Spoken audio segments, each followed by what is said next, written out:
langue française, par exemple, est à tout point de vue un outil puissant de sous-développement en Afrique. Je me répète, le français est un puissant outil de sous-développement. Cette langue limite notre rayonnement, nous enfermant dans un espace linguistique exigu, déconnecté des réalités d'un monde hyper connecté, où il joue un rôle marginal. Pendant que l'anglais domine partout ailleurs, nous restons prisonniers d'une langue qui limite nos horizons. Dans nos pays francophones, on voit fleurir des écoles bilingues à un rythme effréné, preuve que les populations elles-mêmes comprennent l'urgence de maîtriser l'anglais. Pendant ce temps, dans les pays anglophones, les Anglais n'ont rien à cirer de la langue française. Combien de carrières ont été brisées ou de rêves avortés à cause de cette barrière linguistique? Combien de jeunes Africains francophones ont passé des années à étudier, à apprendre une langue qui n'a aucune valeur réelle sur le marché international? Même en France, le berceau de cette langue, le français ne suffit plus. Maîtriser l'anglais est indispensable pour accéder à des postes stratégiques. Lorsque le président français s'entretient avec son homologue américain, la discussion se fait en anglais. C'est un fait. Pareil avec ses homologues britanniques et autres, ses dirigeants ont tout fait du français. Les Français, eux, n'ont pas oublié ce qui signifie l'humiliation linguistique. Quand, pendant la Seconde Guerre mondiale, leur pays était au bord de l'effondrement, que les troupes allemandes occupaient Paris et que le général de Gaulle se tenait plus sur l'espoir, ce sont les soldats américains qui sont venus prêter main forte. Et les Américains, pragmatiques, directs, sans filtre, leur rappellent encore aujourd'hui: sans nous, vous parleriez allemand. Cette phrase, les Français ne la supportent pas. Elle les irrite, elle les pique à vif, parce qu'elle touche à la langue, à ce qui fait l'os de leur identité. Et c'est normal, car ils savent que perdre sa langue, c'est perdre sa mémoire, son honneur, sa souveraineté. Un peuple sait que, sans sa langue, il perd tout, sa pensée, sa capacité à nommer le monde. Mieux, un peuple qui croit que sa langue ne vaut rien est un peuple qui consent à disparaître.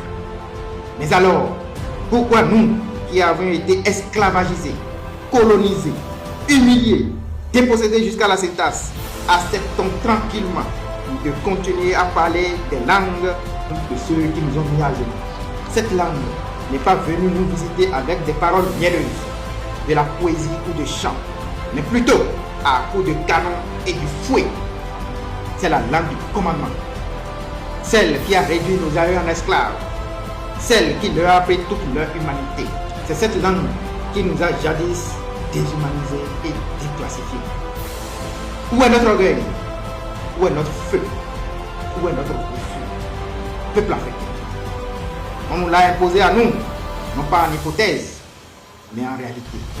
Nous avons été contraints de parler d'amour, de révolution, de foi, de justice dans des langues qui n'ont pas été conçues pour nous sauver. On nous a appris à prier dans une langue étrangère, à jurer fidélité dans une langue étrangère, à rêver dans une langue étrangère. Et aujourd'hui, ce sont ces langues qui régissent nos institutions, nos constitutions, nos parlements, nos universités, nos ministères. On a fait de nous des illettrés dans notre propre maison. La langue française n'est en aucun cas universelle. Elle est pour les Français, rien de plus, rien de moins, ce que le Wolof est pour les Sénégalais. Leur patrimoine culturel. Terminé. Le chinois parle chinois, le français parle français, le russe parle russe, l'anglais parle anglais, le japonais parle japonais, ainsi de suite. Et pourtant, ils ne se dissocient en rien. Ils se développent tous, ils se comprennent, ils signent des accords, et ils font des partenariats, etc.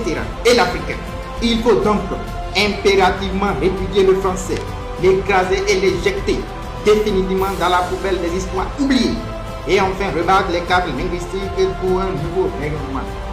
Nous devons tourner nos regards vers nos propres trésors culturels et linguistiques. Nous en avions plus de 1000, toutes aussi riches, universelles les unes comme les autres. Le Swahili, langue africaine parlée par plus de 200 millions de personnes, incarne l'unité et la souveraineté africaine, déjà reconnue par l'infichu de l'Union africaine comme langue de travail. Ainsi, l'Africain parlera désormais africain. Cette transition linguistique prendra bien évidemment une génération entière, mais nous devions la suivre. Une question demeure.